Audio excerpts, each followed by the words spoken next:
النهاردة هنتكلم عن أيقونة من أيقونات السينما المصرية، دلوعة السينما المصرية، وهي الفنانة شادية. وده اسمها الفني، لكن اسمها فاطمة أحمد كمال شاكر، واللي أسماها هذا الاسم والدها المهندس أحمد كمال شاكر، من مواليد 8/2/1931 منطقة عابدين، محافظة القاهرة، مصرية.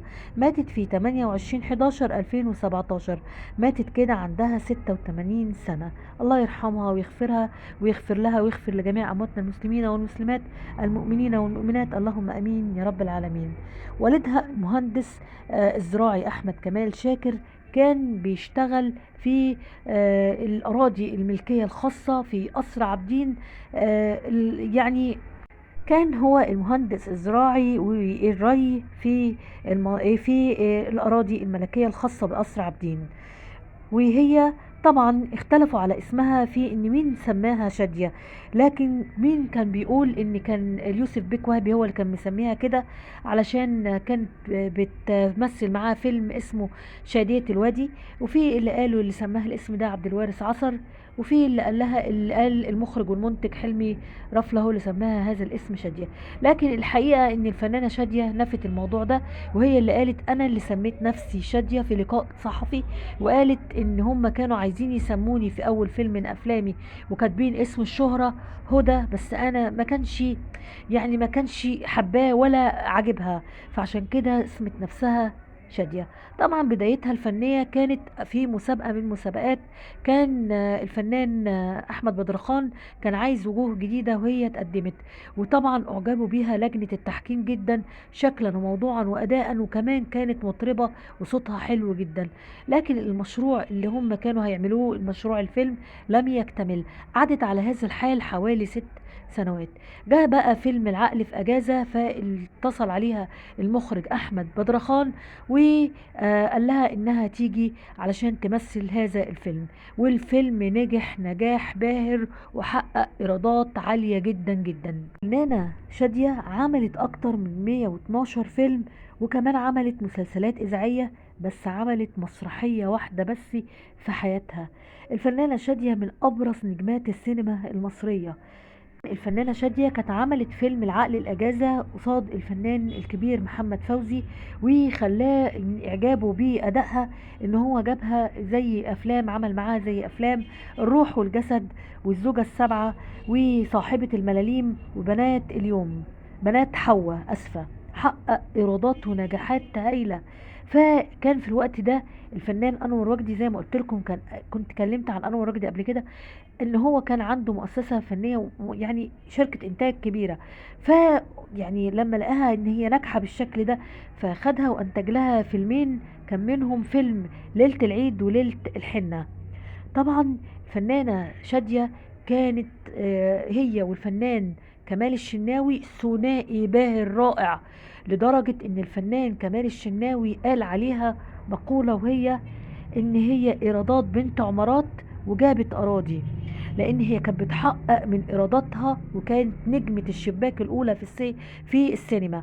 وان هي كانت بيقول بتحقق ايرادات فلكية وايرادات عالية جدا جدا، وخصوصا هي مع كمال الشناوي كانوا ثنائي ناجح. ضمن اعمال الفنانة شادية حمامة السلام، عدل السماء، وكمان ساعة لقلبك، ظلموني الناس، اشتكي لمين، اقوى من الحب، ارحم حبي، عيون سهرانة، وكتير من الافلام. وهي ظلت نجمة الشباك في السينما لأكتر من 25 سنة. فنانة شادية كل ده كان كوم، وان هي تتنقل نقلة تانية كوم زي ما قلت لكم في موقف المواقف، على موضوع اللي هي المرأة المجهولة، وان كان اخوها رافض، اخوها طاهر. هو ده بقى اللي قلت لكم، هو كان النقلة الاقوى والاكتر، رغم ان هي كانت فعلا نجمة شباك، لكن كان نقلها نقلة وفي حتة تانية خالص، وظلت نجمة اكتر واكتر. الفنانة شادية فيلم المرأة المجهولة يعني اداها اكتر قوة كممثلة. طبعا الفنانة شادية قال عنها الكاتب الأديب نجيب محفوظ إنها نجمة دلوعة خفيفة الظل، وليست قريبة من بطلات أو شخصيات رواياتي. لكن لما جه بقى ولما مثلت فتاة ليل في فيلم اللص والكلاب اتغيرت نظرته تماما، وشاف ان فعلا الفنانة شادية مش بس دلوعة، لا دي تقدر تأدي اي دور وتقوم بأي دور، لانها فنانة متنوعة، وان هي فعلا ممثلة تقدر تحط مكانها في اي دور وفي اي حتة. وكمان خصوصا لما مثلت معاه برضو فيلم زقاق المدق. الفنانة شادية وقفت على مسرح مرة واحدة بس، وكانت بتمتنع كان بيتعرض عليها كتير من المسرحيات انها تكون في المسرح، لكن هي كانت بترفض علشان هي مش قادرة تواجه الجمهور لانها بتتكسف وخجولة جدا جدا. لكن المرة الوحيدة في حياتها اللي وافقت عليها في مسرحية ريا وسكينة، وكانت المرة الأولى والأخيرة، لكن قدرت تثبت نفسها ان هي من عمالقة المسرح، وتقدر انها تقدر تقف وتكون زيها زيهم على قدم وساق مع فنان كبير زي عبد الفن... آه، المدع... آه، فنان عبد المنعم مدبولي، وزي الفنانة سهير البابلي. وقدرت تثبت نفسها في المسرحية الوحيدة اللي مثلتها في حياتها. الفنانة شادية اتجوزت 3 مرات. المرة الأولى اتجوزت من الفنان عماد حمدي، وقعدت معاه 3 سنوات، وبرضه ما أنجبتش أطفال. المرة التانية اتجوزت من مهندس اسمه عزيز فتحي، وبرضه ما قعدتش معاه ولم تنجب. واتجوزت المرة التالتة من الفنان صلاح ذو الفقار، اللي يعتبر زواجة حبها وعمرها، اللي قالت ان هم احلى 7 سنين في عمري كله، كان الفنان صلاح ذو الفقار، وتم الطلاق ولم ترزق بأي أطفال. طبعا الفنانة شادية قررت الاعتزال بعد ما مرت مرحلة من الحزن على أخوها الله يرحمه. وطبعا هي واجهت صعوبات وعقبات وحياة كتيرة تعبتها، وأجهضت أكتر من مرة، فقررت الاعتزال في الخمسينات، ويعني فضلت لغاية ما ماتت حوالي 30 سنة معتزلة.